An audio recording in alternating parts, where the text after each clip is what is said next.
Saudações, caros estudantes e entusiastas em engenharia, aqui fala Edson. No último vídeo nós falamos sobre o flip-flop JK simples e vimos que ele ainda tinha algumas deficiências no que diz respeito ao controlo das entradas a J e K quando o clock está ativo. Então, neste vídeo nós vamos solucionar este problema e mostrar a implementação do flip-flop JK mestre escravo. Ou seja, o flip-flop JK mestre escravo consiste em unir o flip-flop JK simples e conectá-lo ao latch SR com o clock. Ou seja, este flip-flop passa a ser o mestre e este latch passa a ser o escravo.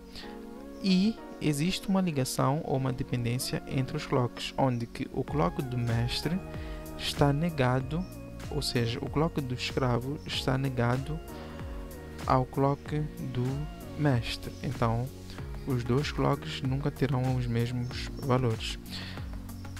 O que isto, ou qual é o benefício deste circuito?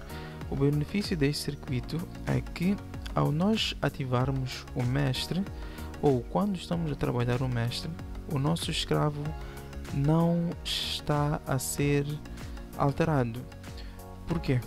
Porque o mestre só será manipulado depois de nós ativarmos o clock. E quando nós ativarmos o clock, este senhor aqui, ou este clock do mestre, só vai ser ativado na transição de 1 para 0.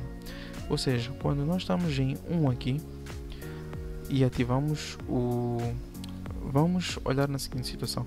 Colocamos as entradas J e K para o nosso desejo, ou seja, pode ser 1 e 0, e depois ativamos o clock.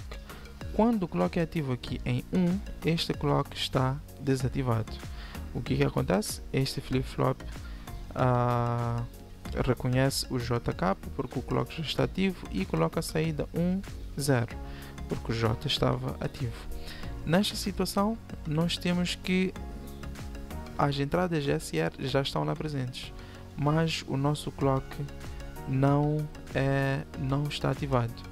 Neste momento nós podemos alterar os valores de J e K, mas a saída não é manipulada. Quando nós desligarmos este clock, ou quando nós passarmos este clock de 1 para 0, é aí que este latch irá tomar ou exercer a sua função. Porque ele tinha 1, 0 aqui, só neste momento é que ele vai colocar a sua saída.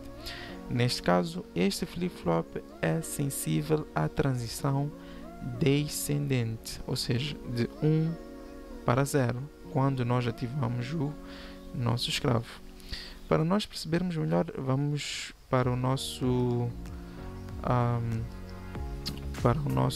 simulador LiveWire e ver como é que podemos colocar isso em prática. Temos aqui o latch, temos aqui o flip-flop JK. Vamos buscar o nosso latch SR, que é este aqui, e vamos colocar aqui em frente ao nosso flip-flop. Ao fazer isto, podemos então ligar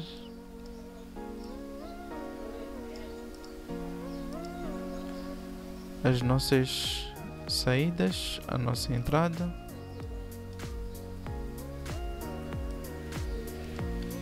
como está aqui, e depois temos uma negação do nosso clock, este clock aqui,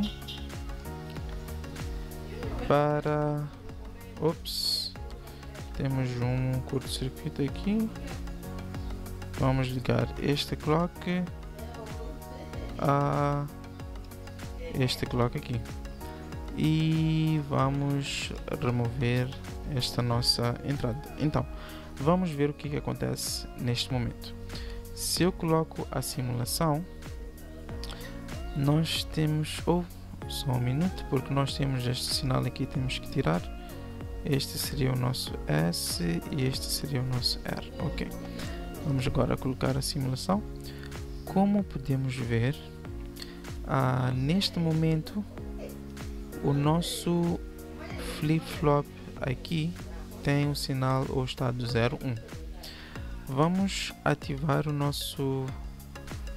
Vamos colocar aqui a nossa combinação. Neste caso, podemos colocar em 1, 0, só para vermos a manifestação. E vamos ativar o nosso clock.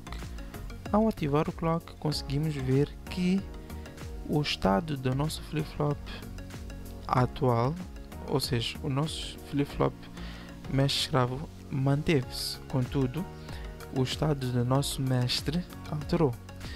Quando nós desativamos o clock, por isso que dissemos que aquele flip-flop é ativo em flanco descendente, e se nós desativamos o clock, aí sim é que o nosso escravo recebe a informação e coloca lá o valor real do nosso flip-flop. Isto quer dizer que estamos agora perante a um flip-flop JK mestre escravo. Como podemos ver, primeiro temos a manifestação ou a estabilização do sinal no mestre e depois temos a atuação deste sinal no nosso escravo. Então, como podemos ver, esta é a solução final do nosso flip-flop. Vamos voltar à teoria e como conclusão temos que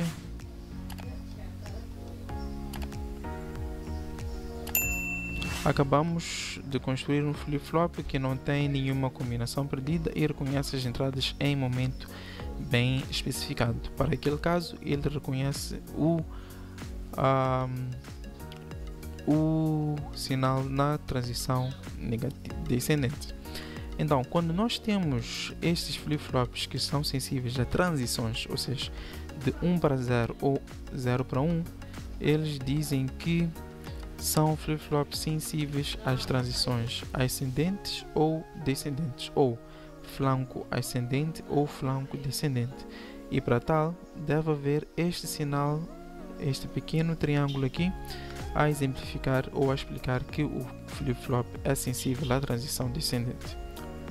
Desculpa, é ativo ou sensível a flancos, neste caso transição ascendente e aqui transição descendente. Ok, então depois temos aqui a explicação dos preset e clears. Como nós dissemos no princípio, o preset e o clear são elementos. Temos aqui este pequeno circuito aqui que é colocado em frente às saídas do Q e não Q dos nossos flip-flops. Quando temos a presença do preset e do clear, estas entradas são independentes, as entradas J, K e a entrada do clock. Não dependem da condição das entradas anteriores que mencionamos para nós ativarmos a nossa saída. Como foi dito, o preset ativa o flip-flop para ir para o estado 1 ou força para ir para o estado 1 ou preset, e o clear ativa o flip-flop a ir para o estado 0 ou clear neste caso. E para termos o nosso flip-flop implementado na sua totalidade, temos aqui algumas representações. Este é o flip-flop JK mestre escravo com flanco, com clock sensível à transição descendente e com as entradas preset e clear ativas em 0. Quando nós temos esta configuração em que o J é complementar do K, temos a situação de um flip-flop do tipo D. Ou seja, a entrada D significa que J e K sempre serão complementares. E quando temos as duas entradas J e K iguais, temos